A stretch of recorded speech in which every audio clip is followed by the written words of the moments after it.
আসসালামু আলাইকুম, কেমন আছেন সবাই? লাস্ট ইয়ার আমি গিয়েছিলাম পিরামিড পয়েন্ট রিসোর্টে। এটার লোকেশন হচ্ছে উত্তরা দিয়াবাড়িতে, মাইলস্টোন ক্যাম্পাসের পাশে। আজকে কথা বলবো এখানকার এক্সপিরিয়েন্স নিয়ে। প্রথমেই বলে নিচ্ছি, আমরা এখানে নিয়েছিলাম 2 পার্সনের ডে লং প্যাকেজ, যেটা প্রাইস পড়েছিল 8,000 টাকা। বাট প্রাইস অনুযায়ী এখানকার ফুড অ্যান্ড স্টাফ বিহেভিয়ার খুবই বাজে ছিল।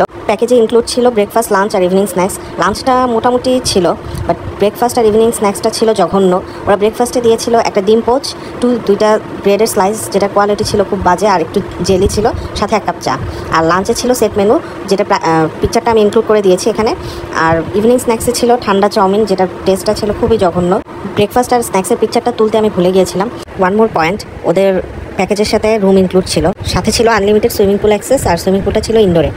আর ওদের স্টাফরা খুবই আনপ্রফেশনাল। আমি আমার মেয়ের জন্য গরম পানি চেয়েছিলাম চেক ইন করার পরে, বাট ওরা সেই পানি আমাকে সার্ভ করে যায় বিকালবেলা। মানে কিছু বলার নেই আসলে। আমার কাছে মনে হয়েছে 8,000 টাকা এরকম অফার এক কথায় West of time and money. Recently এত রিসোর্ট আর এত অফার যে মানুষজন আসলে কনফিউজড হয়ে যায় কোনটা অর্থিত হবে আর কোনটা হবে না।